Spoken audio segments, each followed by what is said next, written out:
పూర్తి వివరాల కోసమై స్క్రీన్ మీద కనిపిస్తున్న మొబైల్ నెంబర్ కాల్ చేయండి. షరతులు వర్తిస్తాయి. ఇప్పుడు మీరు చూస్తున్న videos all type of all in one multipurpose paper plate making machine.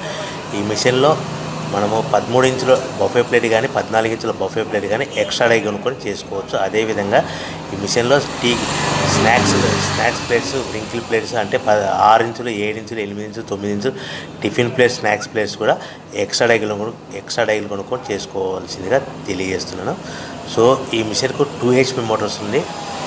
మనం ఇంటి కరెంట్ కాకుండా దీన్ని కంపల్సరిగా కేటగిరీ 2 మీటర్ ఫిట్ చేసుకోవాల్సిందిగా తెలియజేస్తున్నాను.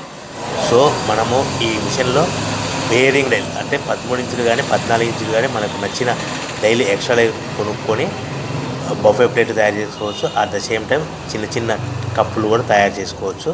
అదేవిధంగా దీంట్లో టీ కప్పులు తయారు చేసుకోలేమని మీకు అందరికీ తెలియజేస్తున్నాను. రా మెటీరియల్ విషయానికి వస్తే రా మెటీరియల్ వారానికి ఒకసారి 10 రోజులకు ఒకసారి స్వల్ప రేట్లు పెరుగుతూ ఉంటాయి. కాబట్టి మీరు స్క్రీన్ మీద కనిపిస్తున్న మిషన్ ఎక్కువ కానీ రా మెటీరియల్ యొక్క విషయాలు డీటెయిల్స్ తెలుసుకోవాల్సిందిగా మీకు అందరికీ తెలియజేస్తున్నాను. ఎవరైతే మిషన్ కొనుక్కొని రా మెటీరియల్ కొనుక్కొని తయారు చేసుకున్న ప్లేట్స్ మనం సొంతంగా అమ్ముకునే విధానం అంటే మీ ఊరిలో అమ్ముకునే విధానం ఉంటేనే వ్యాపారం మొదలు పెట్టవలసిందిగా తెలియజేస్తున్నాను. సో మనం ఈ ప్యాకింగ్లో ఎన్ని కట్టుకోవాలి, మిషన్ యొక్క రేటు కానీ రా మెటీరియల్ యొక్క రేట్లు కానీ మీరు తెలుసుకోవాలనుకుంటే స్క్రీన్ మీద కనిపిస్తున్న మొబైల్ నెంబర్ కాల్ చేసి పూర్తి వివరాలు తెలుసుకోవాల్సిందిగా తెలియజేస్తున్నాను. మనం పేపర్ ప్లేట్ తయారు చేసే బిజినెస్ ఎలా మొదలు పెట్టాలి, సో మనకు ఏ ప్లేట్లు మిషన్లు తయారవుతాయో సింగిల్ ప్లేట్ కానీ డబుల్ ప్లేట్ కానీ మా దగ్గర అందుబాటులో ఉంటాయని మీకు అందరికీ తెలియజేస్తున్నాను.